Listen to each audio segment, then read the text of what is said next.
Hello guys, I'm here at the library returning a bunch of books. I've racked up some late fees, but the librarians know me and they usually forgive me.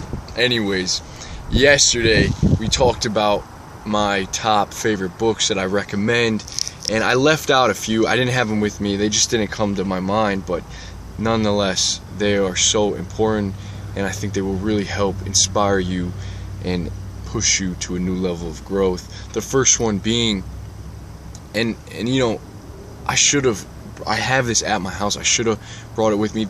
Top one, guys. But Brett McKay runs the artofmanliness.com.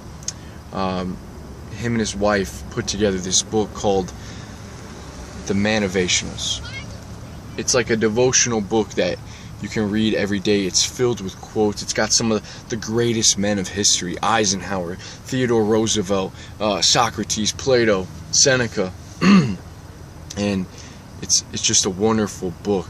It is 7 virtues, timeless wisdom and advice on living the 7 manly virtues. Women, you can read this too, but it's from some of the greatest men, like I said. So, speaking of Seneca, second book, Seneca on the shortness of life.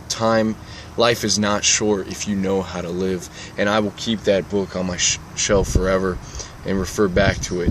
But hearing Seneca talk about life and how we view life in our heads, you know, people just don't know how to live. We spend our time on frivolous activities that have nothing to do with the purpose, nothing to do with anything. Seneca is great.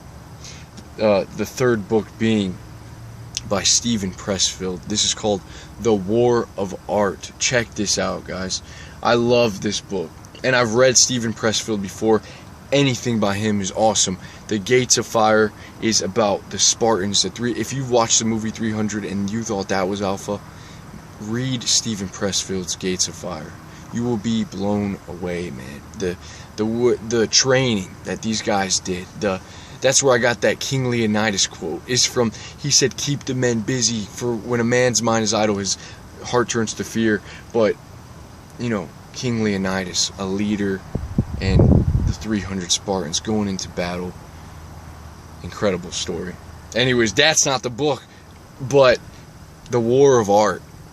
About silencing the resistance, about the professional, what separates the professional from the amateur, sitting down and doing the work, and starting something new, going in unfearful, unafraid. But that's a fantastic book, guys. That's another 3. If you can get a hold of them, you know, Amazon, at your library, wherever. But you will definitely enjoy those. So, guys, have a beautiful Sunday.